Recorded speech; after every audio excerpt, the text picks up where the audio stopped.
vous êtes à l'heure du principal rendez-vous avec l'information sur la télévision du futur.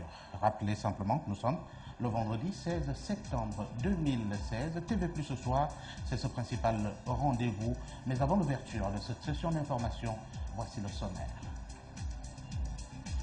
Nous allons une fois de plus évoquer les perturbations des communications au Gabon et s'interroger sur ce silence de l'Agence de régulation des communications électroniques et de la Poste, sans doute pour mieux comprendre ce qui s'est passé, puisque nos reporters se sont rendus au siège social de cette institution. Et le massacre du mardi 31 août 2016 qui fait toujours parler de lui. Bien douloureux ce massacre ayant causé la mort de plusieurs dizaines de nos compatriotes. Certaines familles à ce jour font le deuil des leurs. Nous irons dans la zone du PK12 parler ou du moins suivre cette ambiance plutôt triste de ce compatriote dont le corps est sorti ce matin. Et les officiers supérieurs de l'armée traqués, nous posions le problème de l'ancien général Mengomatom il y a quelque temps. C'est aujourd'hui un autre qui est porté disparu, du moins qui a été interpellé. Et aujourd'hui, la famille ne connaît pas la destination exacte que leur père a pris jusqu'à ce jour. Et le dossier sera consacré toujours à la Cour constitutionnelle et qui devra statuer sur l'avenir du Gabon. Juste une semaine et nous tenterons d'avoir quelques avis dans cette édition d'information. Bonsoir à tous et merci pour la confiance sans cesse renouvelée en la télévision du futur. Commençons par la ville de Ndjolé, l'une des localités de la province du Moyen-Ogooué. Là-bas, on nous a évidemment annoncé 2 morts au cours d'une noyade dans le fleuve qui ceinture cette localité du pays. Nous ne vous en disons pas plus. Le reportage est signé Juliette Bayard sur les images de notre correspondant dans la province du Moyen-Ogooué. La scène macabre se passe sous le pont de la Sétrague, à 7 km de Ndjolé. C'était le dimanche 11 septembre. 4 jeunes dans une pirogue de retour du centre-ville où ils étaient faire des emplettes pour les exploitants d'or dans un campement finiront leur course dans les eaux de l'Ogooué. Pendant la traversée, survint un tourbillon poussant la barque à chavirer tout en perdant ses occupants. Bilan, 2 personnes décédées, dont une jeune fille de 18 ans et un autre adolescent. Les dépouilles introuvables le jour de l'accident feront surface 2 et 3 jours plus tard, c'est-à-dire les 13 et 14 septembre. À la sortie de l'un des corps de l'eau, la douleur des parents de la victime est insoutenable.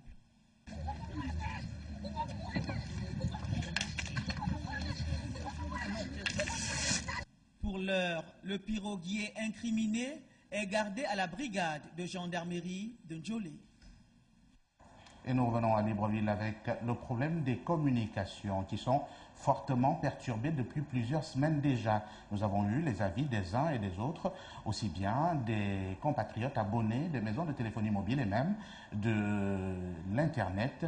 À ce jour, nos reporters ont tenté, il y a 24 heures justement, d'avoir une information au niveau de l'Agence de régulation des communications électroniques et de la Poste.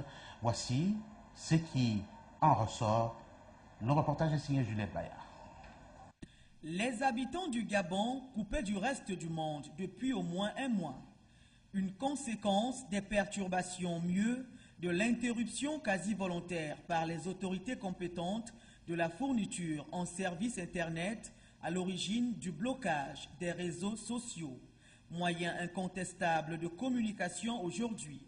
La situation décriée intervient au lendemain de la proclamation des résultats de l'élection du 27 août 2016 et les conséquences collatérales sur l'économie du pays et les droits humains sont incalculables.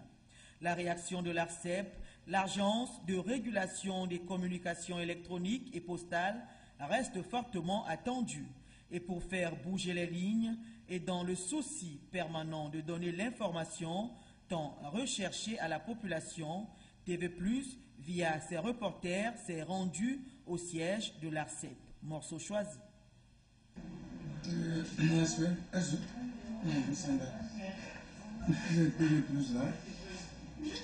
a fait qui a organisé un micro-trottoir sur les perturbations que connaît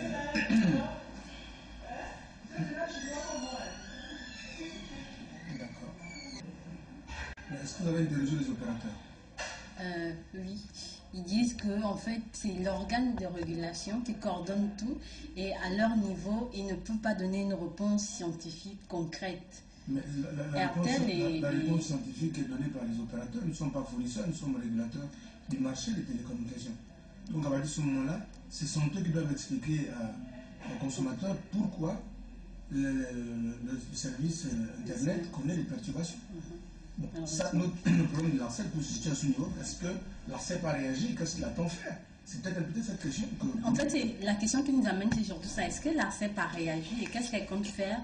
Et peut-être par rapport aux agents de... Est-ce que vous communiquez ou bien... En fait, vraiment tout comprendre pour que les opérateurs sachent. Mais logiquement, la deuxième personne, la première victime, c'est nous-mêmes les consommateurs. La deuxième victime, disons, la deuxième personne concernée, c'est d'abord les opérateurs qui sont les fournisseurs des services Internet. Et nous, en tant que régulateurs, nous devons intervenir après. Je rappelle quand même le président pour poser la question. Aujourd'hui, l'on se demande combien de temps faut-il encore attendre avant de jouir à nouveau du droit à la communication, droit apparenté à un privilège. La situation vécue aurait tout l'air d'un musellement du peuple qui ne dit pas son nom, sauf si le Gabon serait forcé de vivre en autarcie. Visiblement, même l'agence de régulation n'en sait rien du tout sur ces réelles perturbations des communications au Gabon. Peut-être les Gabonais devraient demander à Dieu ce qui a causé ces perturbations des communications au niveau du Gabon. On continue de parler de la traque des partisans de l'opposition et même certains officiers. Mais d'abord, nous allons évoquer le cas Karl Mihindou Mizamba. On note que lui est un partisan avéré de Jean Ping et cette traque prend de l'ampleur. Et selon des sources bien informées, ce fils de l'ancien ministre Valentin Mihindou Mizamba aurait été kidnappé mercredi 14 septembre 2016 en fin de journée par des éléments inconnus des forces de police et de défense dans la partie nord du pays, précisément dans la ville de Minzik, à plus d'une centaine de kilomètres de la capitale provinciale. Il aurait été conduit dans un lieu tenu secret une semaine plus tôt. C'est le domicile de ce dernier, situé dans la commune d'Akanda, qui avait déjà fait l'objet d'attaques au cocktail Molotov par des individus cagoulés, selon les témoignages des gardiens de sa propriété.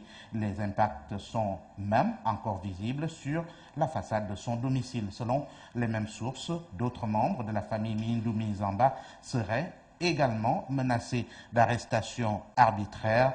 Âgé de 42 ans, Karl Mihindou Mizamba a été l'un des artisans de la victoire de Jean Ping dans la province de la Nyanga, particulièrement dans la localité de Moabi, dans le département de la Douini, fief de l'ex-premier ministre en charge de la justice, Séraphin Mundunga. Nous vous promettons de revenir sur la question au cours de nos prochaines éditions d'information. Le temps pour nous de nous interroger pourquoi cette traque qui concerne aussi bien les partisans de l'opposition, mais surtout on va dire, les agents des forces de défense, surtout les hauts gradés, à l'exemple de cette famille qui se demande où est parti le chef. Nathalie Oké. Il y a 2 jours, donc avant-hier, mercredi, nous étions à table en train de manger. Et puis, au moment où nous étions en train de manger, on a vu les messieurs qui sont rentrés là. Donc, il y a un monsieur qui est rentré par le côté gauche, l'autre du côté droit. Et ils sont rentrés. Nous sommes restés en train de manger. On a continué à manger. Et il y avait une personne, ils étaient tous armés.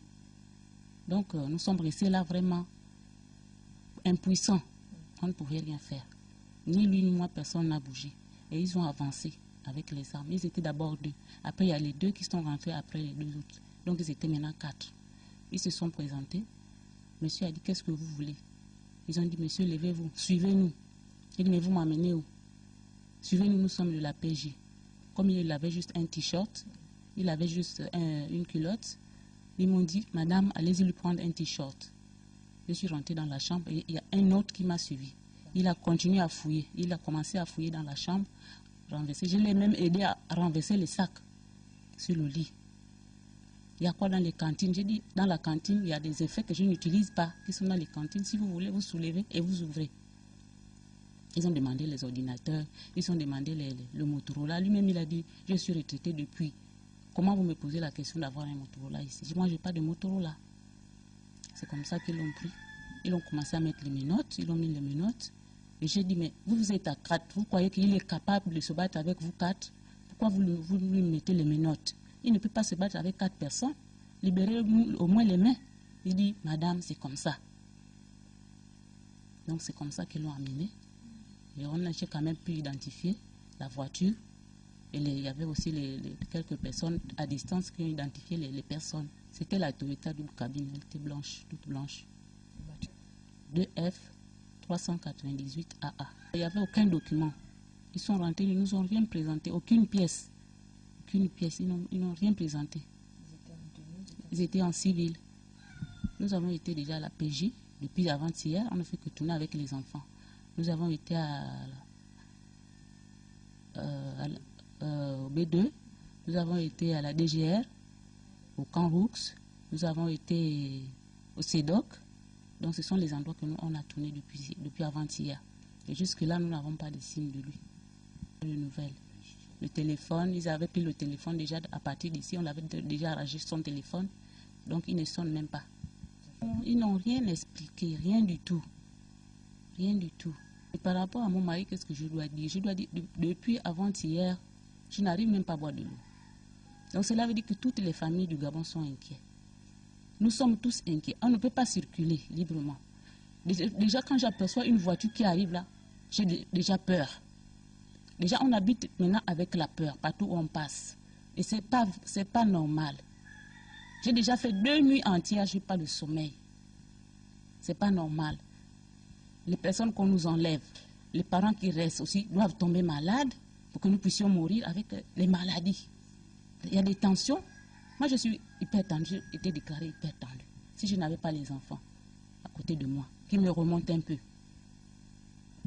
Ils n'ont pas les nouvelles de leur père. J'ai failli perdre celle-là avant-hier parce qu'elle est tombée là en train de respirer mal parce qu'elle ne savait pas quoi expliquer. Les recherches se poursuivent. J'ai appelé sa famille, les quelques membres de sa famille, et mes parents aussi. Il y a d'autres qui ont commencé à arriver là hier. Il y en a qui appellent à distance, qui sont éloignés, dans les pays étrangers. On a quand même mis les informations déjà. Je crois dans Facebook, ça passe déjà, avec la photo. Ce que je veux seulement, c'est que je puisse le voir, qu'il soit libre, qu'on le libère. C'est tout. Je sais que mon mari, il n'était pas un homme à problème. Et lors de nos précédentes éditions d'information, nous évoquions un autre cas, le cas d'un autre officier supérieur, un général à la retraite. Il s'agit du général Mengom Atom, dont les domiciles, aussi bien à Libreville que dans la province du Haut-Lanterne, ont été visités par des éléments non identifiés. Nos reporters sont repartis rencontrer l'une des filles de ce général pour savoir si les pressions se poursuivent. Voici la réponse. Hier encore, ils étaient aux alentours du terrain, mais l'autre côté de la rivière, mais nous les avons vus arriver. Alors, ils ont contourné le terrain par la rivière. Nous sommes restés sur nos gardes. Nous avons appelé nos connaissances pour qu'ils sachent, parce que c'était en pleine journée. Nous sommes restés là de 11h à 16h. C'est à 16h que nous avons senti qu'ils s'étaient déjà retirés. C'est la GR, parce que la première fois, quand ils sont venus ici dans la maison, ils m'ont trouvé assise là où je suis là. C'est moi qu'ils avaient reçu. Et ils s'étaient présentés, ils disaient qu'ils étaient de la GR. Voilà. Et que les décisions sont prises au haut lieu et que c'est le président de la République qui les avait envoyés perquisitionner la maison de mon père, la maison dans laquelle nous sommes ici aujourd'hui. Parce que depuis que papa est en retraite, il ne vit plus ici. Mais nous, ses premiers enfants, nous avons continué à garder la maison. J'ai parlé avec lui ce matin. Pour le moment, ça va. Il n'y a pas eu de changement. Mais de toute façon, ça ne change rien. Connaissant les gens à qui nous avons affaire. Parce que la nouvelle information que nous avons, c'est M. Opianga qui les envoie. Après les dires de M. Akasaga à la télévision, à Télé Africa, M. Akasaga a dit que M. Ping aurait donné de l'argent à mon père pour qu'il achète des armes et qu'il forme des jeunes Gabonais pour casser et tuer les gens. Voilà. Donc c'est ce qu'eux, ils vont utiliser comme excuse pour massacrer toute une famille. Parce que nous sommes en danger. Nous sommes en danger. Et nous n'aurons de repos que lorsque ils vont nous laisser tranquilles. Le message que je transmets à ceux qui peuvent bien m'entendre et aux gens qui prétendent obtenir le pouvoir aujourd'hui, c'est lorsqu'on est élu, on ne peut pas être élu à 100% dans un pays. Il y a toujours un certain nombre d'individus qui ne vont pas vous élire. Mais si vous êtes effectivement le président d'une république, vous êtes le président de tout le monde. À partir du moment où moi je suis fonctionnaire gabonais, je ne vais pas dire que puisque je n'ai pas élu le président actuel, je n'irai plus travailler. Ça n'a pas de sens. Donc, nous devons avoir la protection de la République. Mais si c'est la République qui nous traque, je vous assure que ma petite fille, elle n'a que 12 mois, elle a touché l'arme. Elle tirait comme ça. Elle n'était pas consciente de ce qu'elle faisait. Ils avaient des grenades, des vraies grenades. Je suis un enfant de militaire, je sais, je connais les armes. Ils avaient des silencieux, ils avaient des mitrailleuses, des gilets pare-balles. Vous venez et vous entrez dans une maison familiale. Vous êtes en guerre contre qui? Contre une femme qui est en train de repasser les habits de sa petite fille? Pendant que les gens sont en train de faire de vrais vandalismes dehors? Moi, je me pose des questions. Si c'est comme ça qu'il faut gérer un pays, je suis désolée. Je suis née dans ça, je vieillis aujourd'hui, je suis devenue grand-mère, rien ne change. Mais ça dit n'importe quoi à la télévision parce que ce sont eux qui ont le monopole des médias. Ils se permettent de raconter n'importe quoi. Mais que ces médias-là viennent m'interroger. Si l'un d'entre eux serait content que pendant qu'il est en train de repasser son linge dans la maison, 13 militaires armés jusqu'aux dents débarquent dans sa maison alors qu'elle ne se reproche de rien du tout. Moi, je suis une honnête citoyenne. J'ai mon salaire, je vis de mon salaire. Je n'ai pas besoin d'aller vandaliser pour vivre. Voilà, les inquiétudes de plus en plus grandes chez les compatriotes. Arnaud Manza en parle dans ce reportage. Depuis quelques jours, l'air est de nouveau pesante. La psychose gagne progressivement les familles à moins de 8 jours du verdict de la Cour constitutionnelle. Dans le même temps, l'on assiste à des arrestations, enlèvements, à des menaces de mort vis-à-vis des leaders de l'opposition et autres personnalités. Bref, à une chasse à l'homme maquillée sous des interpellations mal justifiées. Pire encore, des assassinats à l'arme silencieuse. C'est du moins ce que rapportent les bruits de couloir.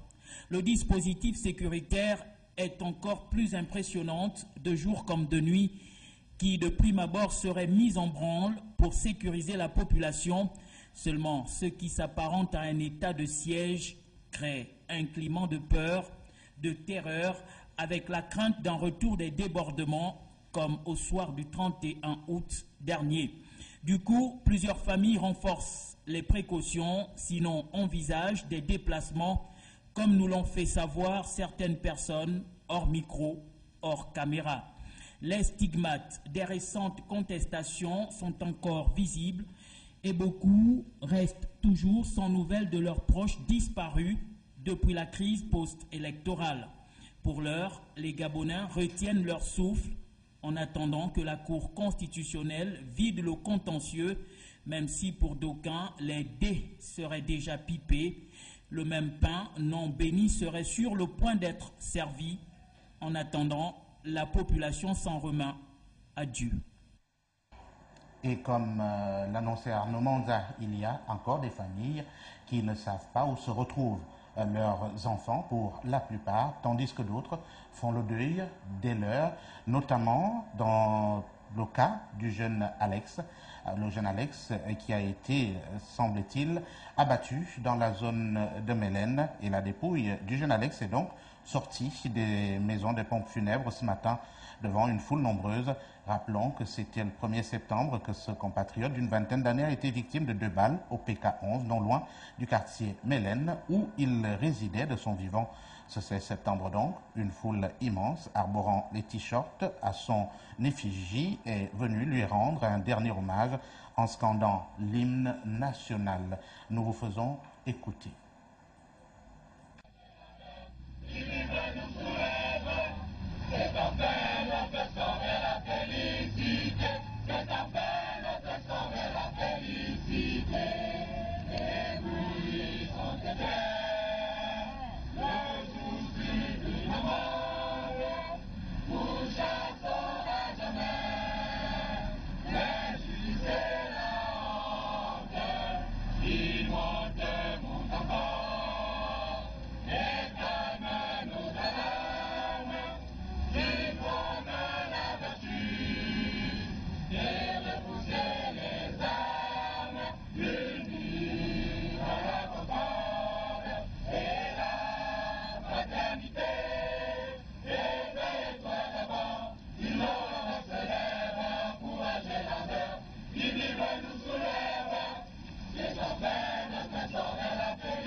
Ainsi, nous abordons la page dossier de CTV+ ce soir. Toujours l'index à la Cour constitutionnelle. Nos reporters se sont permis de tendre leur micro à nombre de notables de la capitale gabonaise. Certains d'entre eux ont bien donné leur avis sur la question liée aux attentes de la Cour constitutionnelle par rapport au rendu de la Cour constitutionnelle. Virginie Manga nous fait le point avec ses réactions. Quand on fait les choses au Gabon, il faut d'abord penser aux ancêtres. Quand on fait les choses au Gabon, ces gens, les grands chefs du Gabon qui veulent diriger le Gabon, il faut penser à ces gens-là, parce que ce sont ceux-là qui ont travaillé pour le Gabon. Je peux vous répondre simplement et d'une façon très élémentaire. Vous voyez, excusez-moi, hein, je vais utiliser certains termes techniques bancaires. Lorsque vous êtes débiteur, plus la durée du débit dure dans votre compte, plus vous allez payer extrêmement les débits de votre compte. Ce qui signifie que nous sommes dans une situation hétéroclite. Mais il faudrait que cette diabolisation disparaisse avec notre force, avec notre mentalité. Et non, les Gabonais doivent savoir que pourquoi ils ont peur. Les autres ont les armes, oui. Mais ceux qui ont des armes ont une sécheresse spirituelle et morale. Mais nous allons les déloger sans le savoir. C'est une dame mûre, elle a été à l'école, elle a fait son droit. Elle est bien mûre dans son esprit et dans même sa propre spiritualité. Et quand je vois un peu comment elle a construit une église catholique, c'est qu'elle est vouée à Dieu. Elle a la seule décision aujourd'hui, c'est qu'elle porte le Gabon sur son propre dos. Elle sait très bien que le ministre de l'Intérieur a fait pour lui, il a prétendu faire un coup d'État électoral en prononçant ce qu'il a prononcé. Vous remarquez que quand on marche dans la rue aujourd'hui, de part et d'autre, dans les taxis, dans les bus, les Gabonais, en fait, les Gabonais prononcent les mêmes mots. Ils veulent le changement.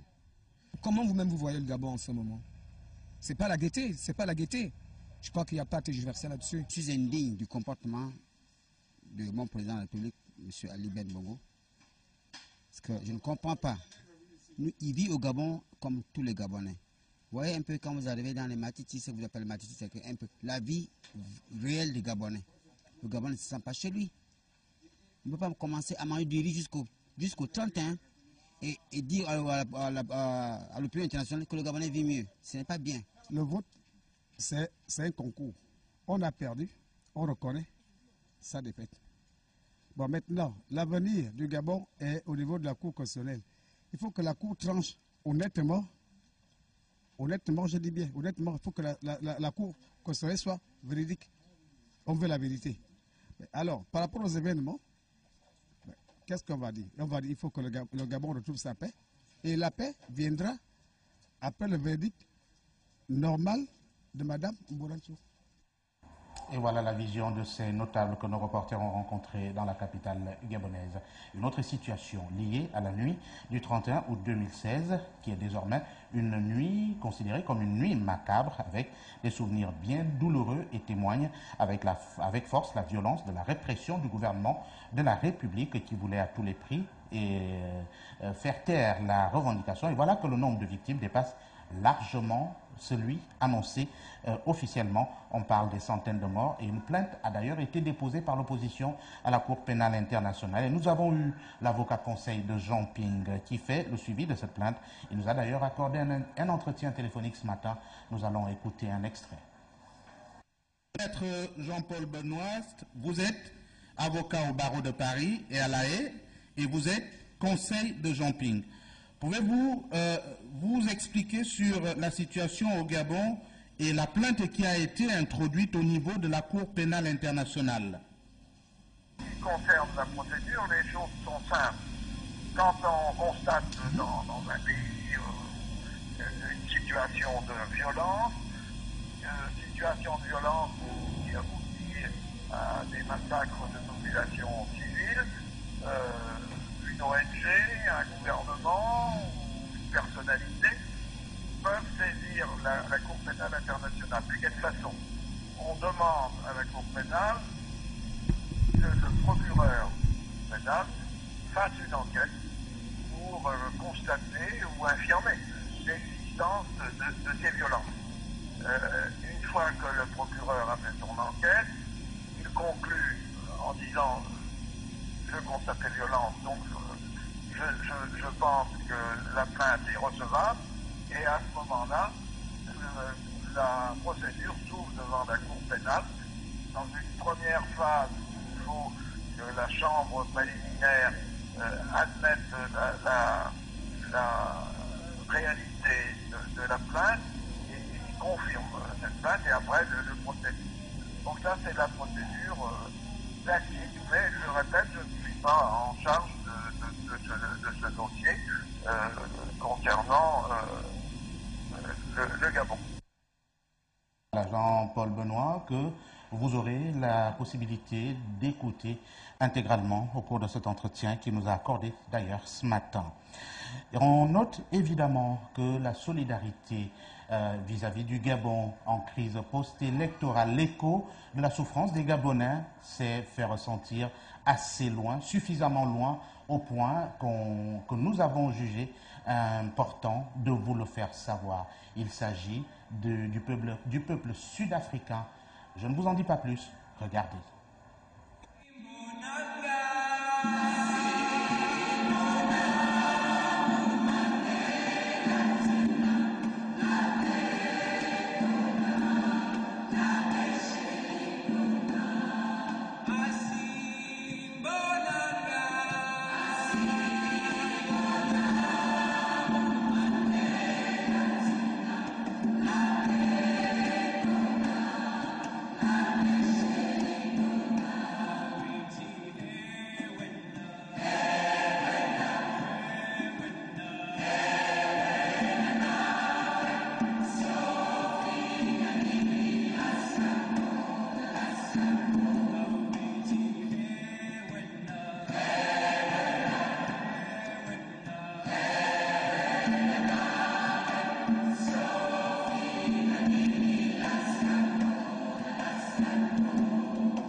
n'oublions pas les prisonniers politiques, à l'exemple de Jean-Rémy Yama.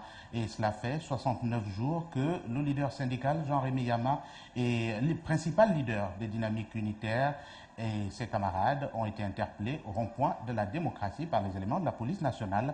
Cela fait donc 69 jours aujourd'hui depuis le 9 juillet dernier. Et Firmin Olo Obian, lui, cela fait 59 jours depuis que lui également, il a été interpellé. C'est lui, le président des jeunes de l'Union nationale. Lui a également été interpellé le 20 juillet dernier et cela fait 59 jours aujourd'hui. L'information, c'est également à l'étranger. Principalement, nous allons aller au Burkina Faso. Burkina Faso, et c'est le 16 septembre 2015 que les éléments de l'ex-régiment de sécurité présidentielle et le général Diendéré tentaient un coup d'État contre le régime de transition. Un an après donc, voici les quelques éléments, les chiffres qui restent éloquents depuis l'ouverture de l'enquête judiciaire sur cette tentative de coup d'État du général Diendéré et l'ex-régiment de la sécurité présidentielle. On se souvient, c'était en mi-septembre 2015. La justice militaire a d'ailleurs entendu 275 parties civiles et 29 témoins. En tout, 85 personnes ont été inculpées dans ce dossier. Sur ces 85, 39 se trouvent actuellement en détention préventive à la maison d'arrêt et de correction des armées à Ouagadougou. Parmi elles figure le général Gilbert Diendéré, officiellement poursuivi pour crime contre l'humanité, attentat à la sûreté de l'État ou encore haute trahison. La plupart des autres inculpés sont des membres de l'ex-RSP, l'ancienne garde prétorienne de Blaise Compaoré, dissoute après son putsch manqué, accusé de complicité avec les putschistes. Djibril Bassolé, ex-ministre des Affaires étrangères de Compaoré, est lui aussi poursuivi dans cette affaire et formellement inculpé, entre autres, d'attentat à la sûreté de l'État. Le Burkina Faso, nous y restons pour parler cette fois d'un autre haut gradé. Et selon plusieurs sources militaires, le président burkinabé, Roch Marc Christian Kaboré, annonçait en milieu de cette semaine que le général Zida, ancien premier ministre de transition, aujourd'hui réfugié au Canada, en Amérique du Nord, allait être poursuivi pour désertion en temps de paix. Roch Marc Christian Kaboré n'est pas seulement le président de la République burkinabé, il est aussi ministre de la Défense du gouvernement. C'est à ce titre qu'il a annoncé ce jeudi que le général Isaac Zida, ancien Premier ministre du gouvernement de transition, allait être poursuivi pour désertion en temps de paix et refus d'obtempérer, selon une source militaire de son entourage, préférant rester anonyme. Le chef de l'État a précisé qu'il s'agissait d'une procédure tout à fait normale et classique qui concernait tout militaire en situation d'absence régulière à son poste. Isaac Zida est actuellement, rappelons-le, au Canada. En juin dernier, le président avait déjà sommé ce dernier de revenir au pays sans succès. Et nous abordons la page éphéméride de ce TV+ ce soir. Voici la citation du jour. Les questions auxquelles on répond oui ou non sont rarement intéressantes. C'est de Julien, elle est de Julien Green. Le proverbe du jour, le voici. Des goûts et des couleurs, il ne faut surtout pas en discuter. Demain, nous serons le samedi 17 septembre 2016. Nous serons dans le 261e jour de l'année. Il nous en restera 105 avant l'an 2017. Et nous serons quasiment à la fin de la 37e semaine. Des prénoms à fêter, c'est bien tous les Bellarmin, tous les Robert, tous les Réginald, tous les Reynald, tous les Renault ou les Ronald qui méritent votre sourire, sinon vos cadeaux dès demain. Et ce communiqué de la Direction Générale de TV+, au compteur 2549 jours que le ministère de la Communication séquestre le matériel de TV+, et ce depuis l'élection présidentielle du 30 août 2009 à 17h. Les équipements audiovisuels, satellitaires et d'émissions UHF Libreville de TV+, installés à la Cité de la Démocratie et qui permettaient une télédiffusion nationale et internationale, sont encore séquestrés par le ministère de la Communication. TV+ réclame ces équipements audiovisuels au nom de la liberté de presse tant clamée en République gabonaise. Et c'est la fin de ce TV+ soir. Merci de nous avoir suivis. On se retrouve très prochainement. Mais surtout, n'oubliez pas, l'info continue sur le site web de TV+, www.tvplusgabon.com. À très bientôt. Mais d'ores et déjà, bon week-end à tous. Surtout, bonsoir.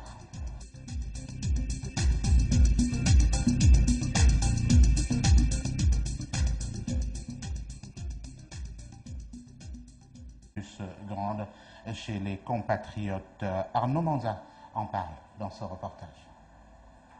Depuis quelques jours, l'air est de nouveau pesante la psychose gagne progressivement les familles à moins de 8 jours du verdict de la Cour constitutionnelle. Dans le même temps, l'on assiste à des arrestations, enlèvements, à des menaces de mort vis-à-vis des leaders de l'opposition et autres personnalités. Bref, à une chasse à l'homme maquillée sous des interpellations mal justifiées. Pire encore, des assassinats à l'arme silencieuse. C'est du moins ce que rapportent les bruits de couloir. Le dispositif sécuritaire est encore plus impressionnante de jour comme de nuit, qui de prime abord serait mis en branle pour sécuriser la population. Seulement, ce qui s'apparente à un état de siège crée un climat de peur, de terreur, avec la crainte d'un retour des débordements, comme au soir du 31 août dernier. Du coup, plusieurs familles renforcent les précautions, sinon envisagent des déplacements, comme nous l'ont fait savoir certaines personnes hors micro, hors caméra. Les stigmates des récentes contestations sont encore visibles et beaucoup restent toujours sans nouvelles de leurs proches disparus depuis la crise post-électorale. Pour l'heure, les Gabonais retiennent leur souffle en attendant que la Cour constitutionnelle vide le contentieux, même si pour d'aucuns, les dés seraient déjà pipés. Le même pain non béni serait sur le point d'être servi. En attendant, la population s'en remet à Dieu. Et comme l'annonçait Arnaud Manza, il y a encore des familles qui ne savent pas où se retrouvent leurs enfants pour la plupart, tandis que d'autres font le deuil des leurs, notamment dans le cas du jeune Alex.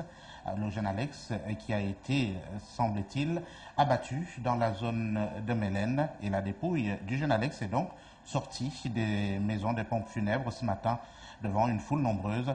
Rappelons que c'était le 1er septembre que ce compatriote d'une vingtaine d'années a été victime de 2 balles au PK11, non loin du quartier Mélène, où il résidait de son vivant. Ce 16 septembre donc, une foule immense, arborant les t-shirts à son effigie, est venue lui rendre un dernier hommage en scandant l'hymne national. Nous vous faisons écouter.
Ainsi, nous abordons la page dossier de CTV+ ce soir. Toujours l'index à la Cour constitutionnelle. Nos reporters se sont permis de tendre leur micro à nombre de notables de la capitale gabonaise.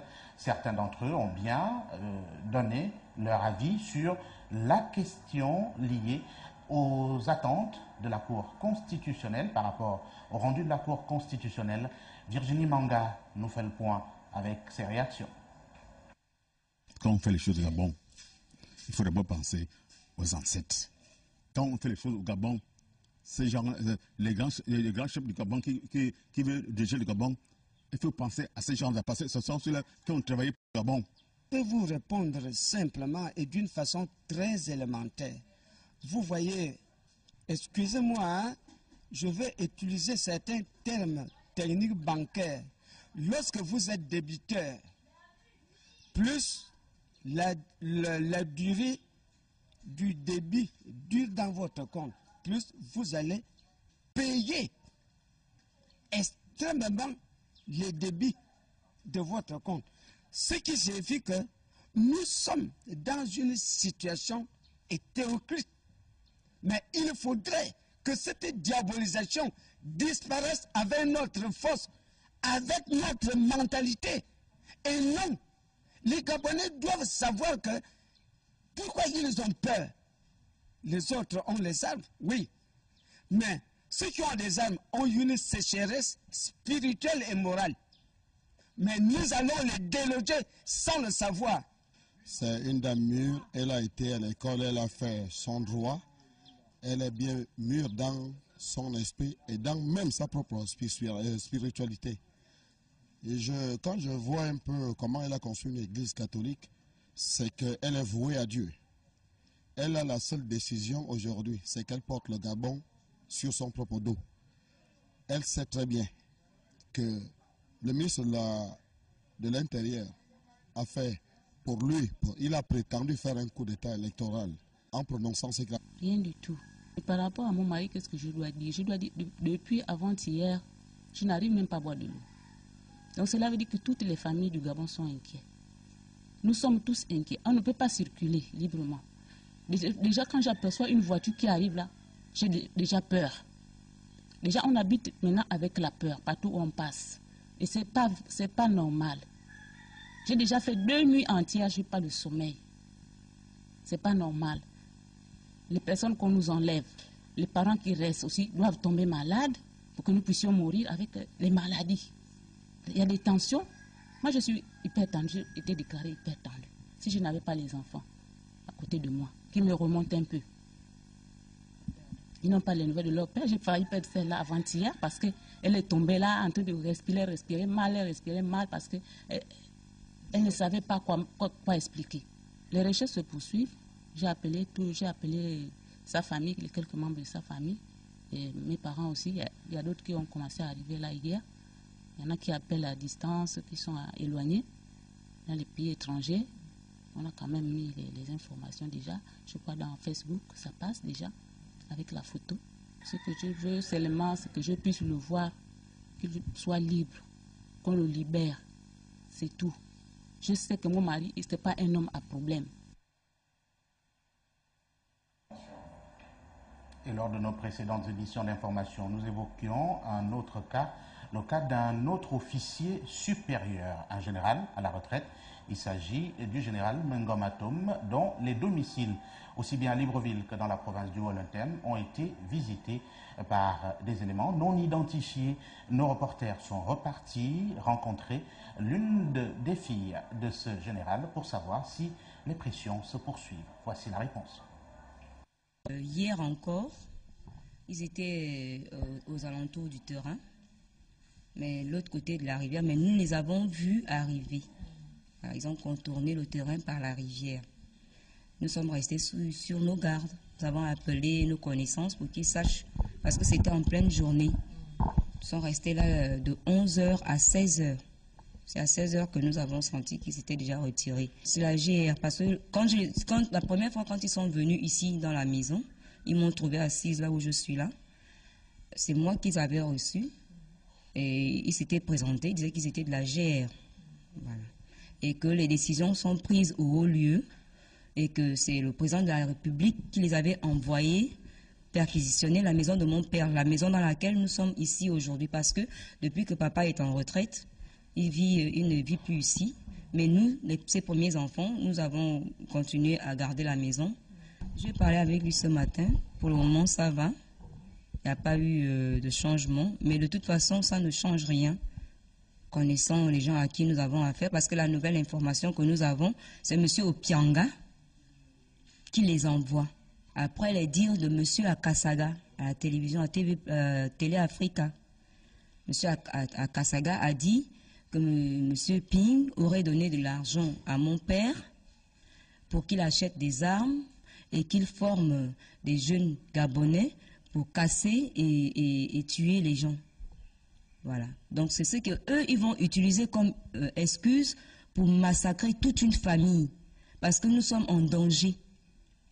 Nous sommes en danger. Et nous n'aurons de repos que lorsqu'ils vont nous laisser tranquilles. Le message que je transmets à ceux qui peuvent bien m'entendre et aux gens qui prétendent obtenir le pouvoir aujourd'hui, c'est lorsqu'on est élu, On ne peut pas être élu à 100% dans un pays. Il y a toujours un certain nombre d'individus qui ne va pas vous élire. Mais si vous êtes effectivement le président d'une république, vous êtes le président de tout le monde.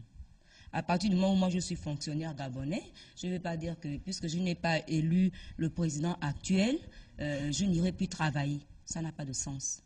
Donc, nous devons avoir la protection de la République. Mais si c'est la République qui nous traque, je vous assure que ma petite fille, elle n'a que 12 mois, elle a touché l'arme. Elle a tiré, elle tirait comme ça. Elle n'était pas consciente de ce qu'elle faisait. Ils avaient des grenades, des vraies grenades. Je suis un enfant de militaire, je sais, je connais les armes. Ils avaient des silencieux, ils avaient des mitrailleuses, des gilets pare-balles. Vous venez et vous entrez dans une maison familiale. Vous êtes en guerre contre qui? Contre une femme qui est en train de repasser les habits de sa petite fille? Pendant que les gens sont en train de faire de vrais vandalismes dehors? Moi, je me pose des questions. Si c'est comme ça qu'il faut gérer un pays, je suis désolée. Je suis née dans ça, je vieillis aujourd'hui, je suis devenue grand-mère, rien ne change. Mais ça dit n'importe quoi à la télévision parce que ce sont eux qui ont le monopole des médias. Ils se permettent de raconter n'importe quoi.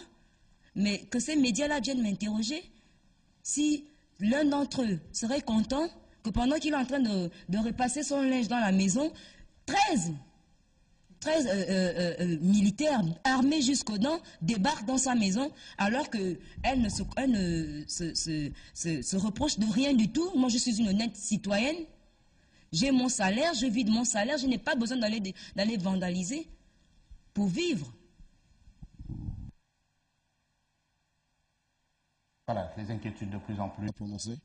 Vous remarquez que quand on marche dans la rue aujourd'hui, de part et d'autre, dans les taxis, dans les bus, les Gabonais, en fait, les Gabonais prononcent les mêmes mots.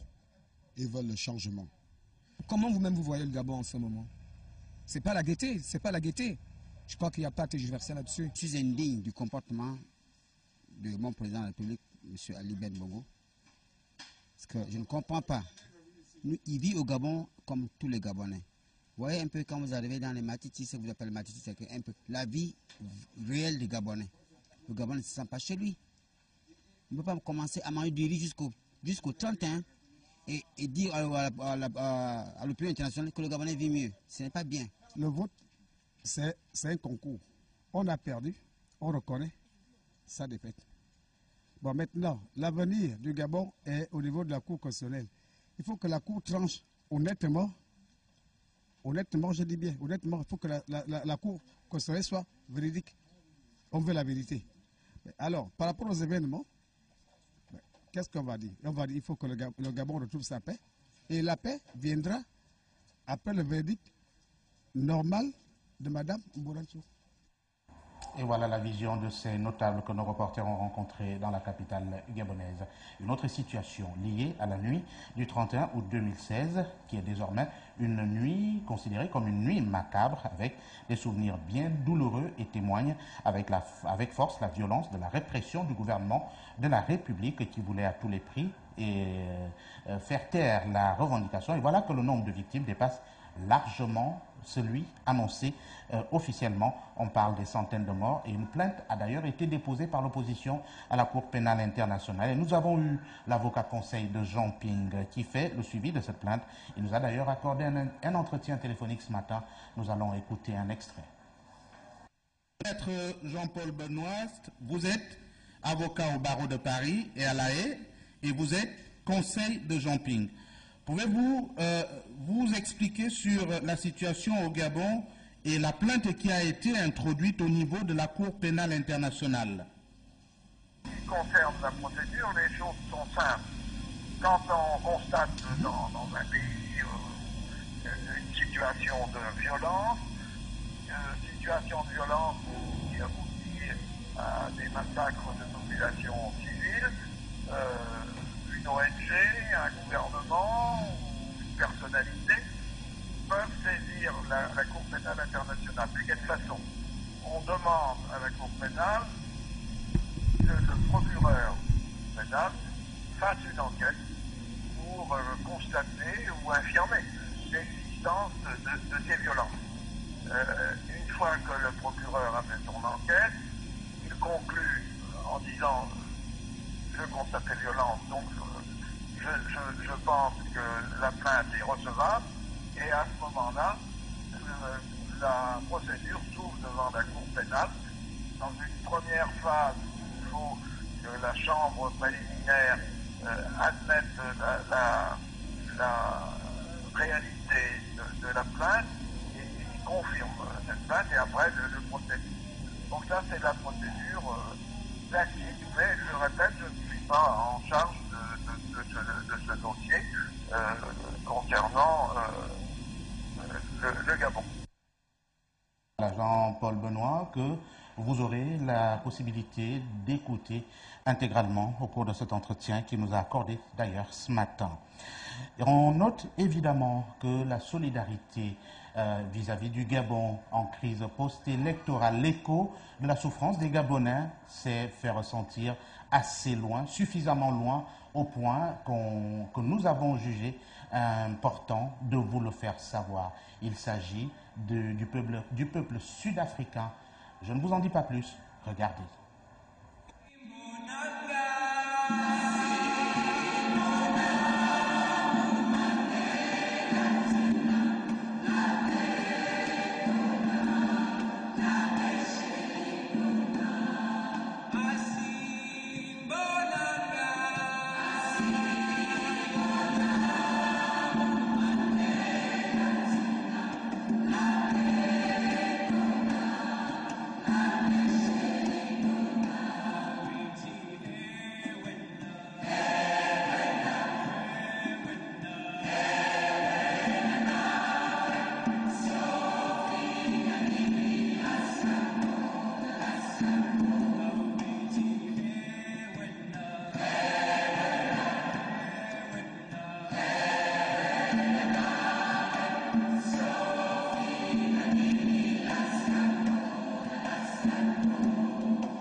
Et nous n'oublions pas les prisonniers politiques, à l'exemple de Jean-Rémy Yama. Et cela fait 69 jours que le leader syndical, Jean-Rémy Yama, est le principal leader des dynamiques.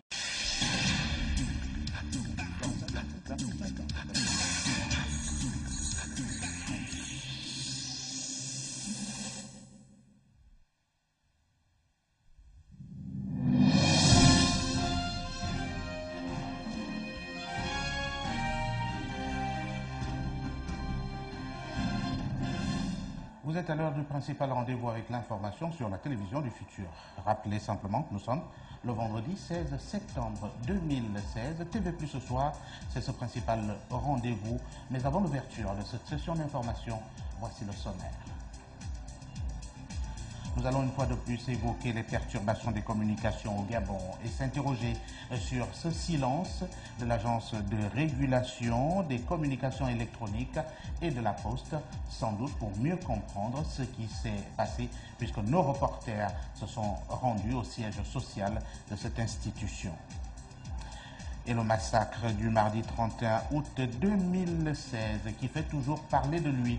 Bien douloureux ce massacre ayant causé la mort de plusieurs dizaines de nos compatriotes. Certaines familles à ce jour font le deuil des leurs. Nous irons dans la zone du PK12 parler ou du moins suivre cette ambiance plutôt triste de ce compatriote dont le corps est sorti ce matin. Et les officiers supérieurs de l'armée traqués, nous posions le problème de l'ancien général Mengomatom il y a quelque temps. C'est aujourd'hui un autre et qui est porté disparu, du moins qui a été interpellé. Et aujourd'hui, la famille ne connaît pas la destination exacte que leur père a pris jusqu'à ce jour. et le dossier sera consacré toujours à la Cour constitutionnelle et qui devra statuer sur l'avenir du Gabon. Juste une semaine et nous tenterons d'avoir quelques avis dans cette édition d'information. Bonsoir à tous et merci pour la confiance sans cesse renouvelée en la télévision du futur. Commençons par la ville de Ndjolé, l'une des localités de la province du Moyen-Ogooué. Là-bas, on nous a évidemment annoncé 2 morts au cours d'une noyade dans le fleuve qui ceinture cette localité du pays. Nous ne vous en disons pas plus. Le reportage est signé Juliette Bayard sur les images de notre correspondant dans la province du Moyen-Ogooué.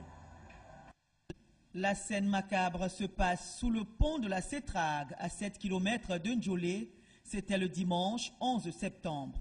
4 jeunes dans une pirogue de retour du centre-ville où ils étaient faire des emplettes pour les exploitants d'or dans un campement finiront leur course dans les eaux de l'Ogooué. Pendant la traversée, survint un tourbillon poussant la barque à chavirer tout en perdant ses occupants. Bilan, 2 personnes décédées, dont une jeune fille de 18 ans et un autre adolescent. Les dépouilles introuvables le jour de l'accident feront surface 2 et 3 jours plus tard, c'est-à-dire les 13 et 14 septembre. À la sortie de l'un des corps de l'eau, la douleur des parents de la victime est insoutenable.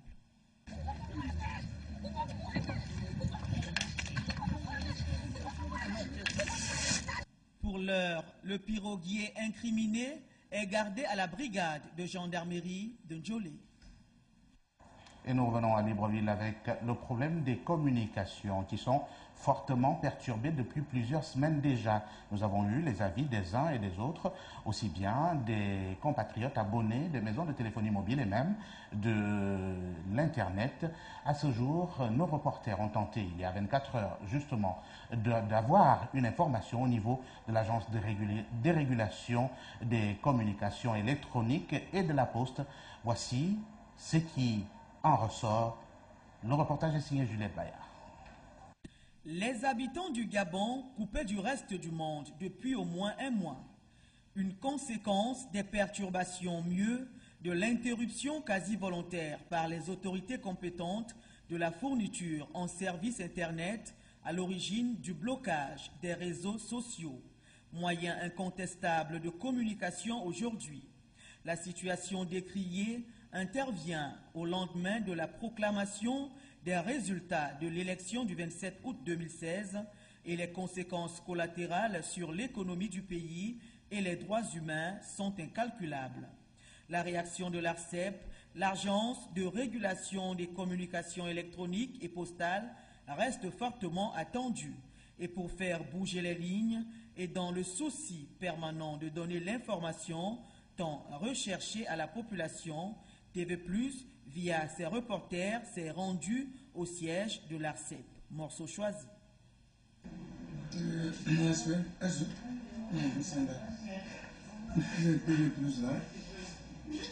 a fait qui a organisé un micro-trottoir sur les perturbations que connaît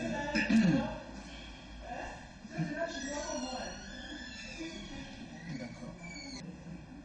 Est-ce que vous avez interrogé les opérateurs? Oui.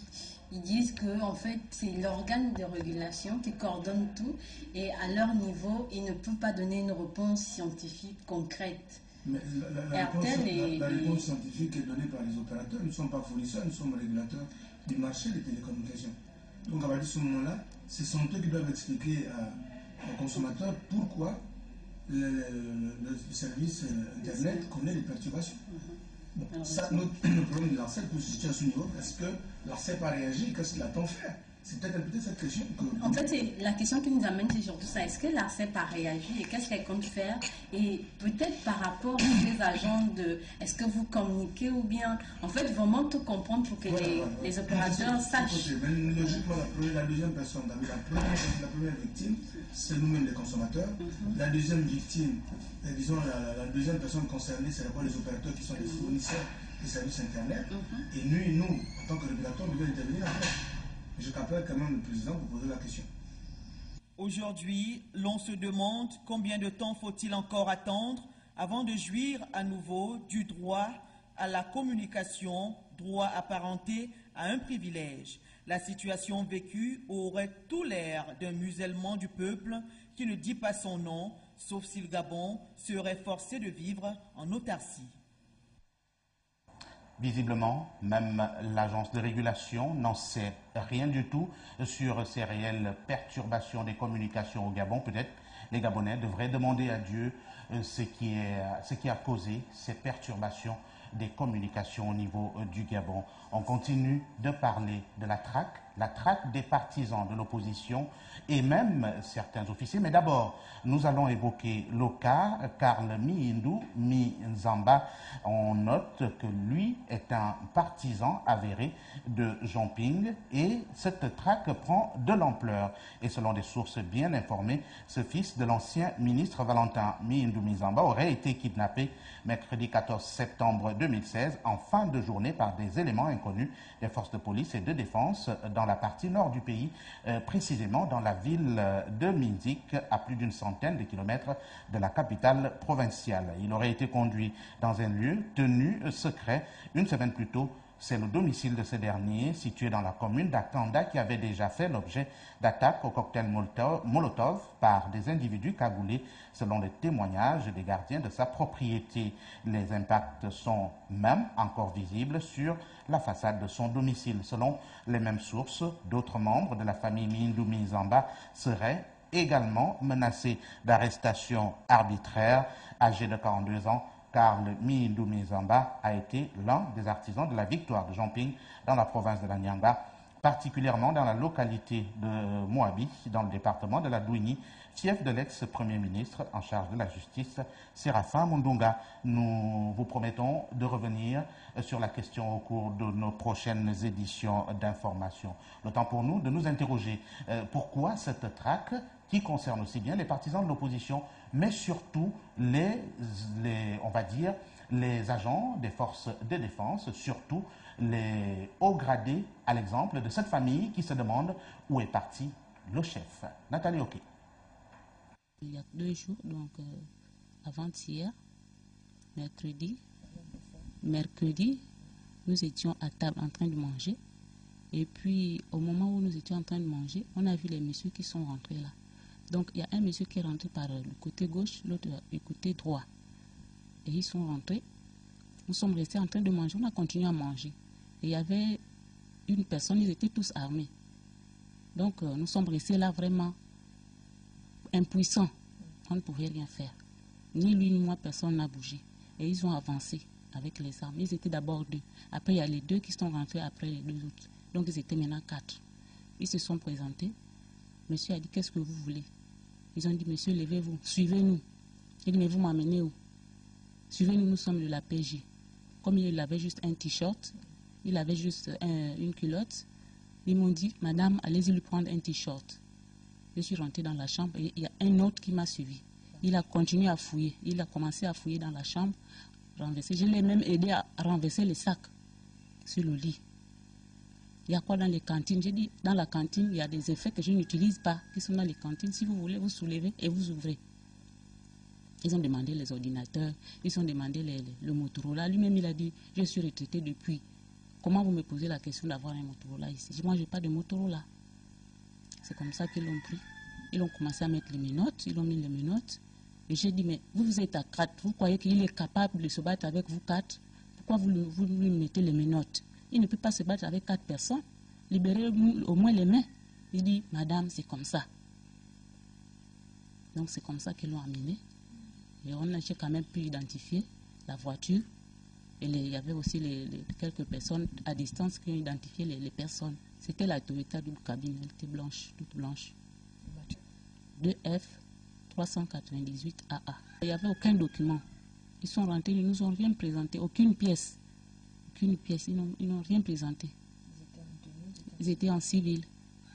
Nous avons été déjà à la PJ depuis avant-hier, on ne fait que tourner avec les enfants. Nous avons été au B2, nous avons été à la DGR, au camp Roux, nous avons été au CEDOC. Donc ce sont les endroits que nous on a tournés depuis avant-hier. Et jusque-là, nous n'avons pas de signe de lui. De nouvelles. Le téléphone, ils avaient pris le téléphone déjà à partir d'ici, on avait déjà arraché son téléphone, donc il ne sonne même pas. Ils n'ont rien expliqué, rien du tout.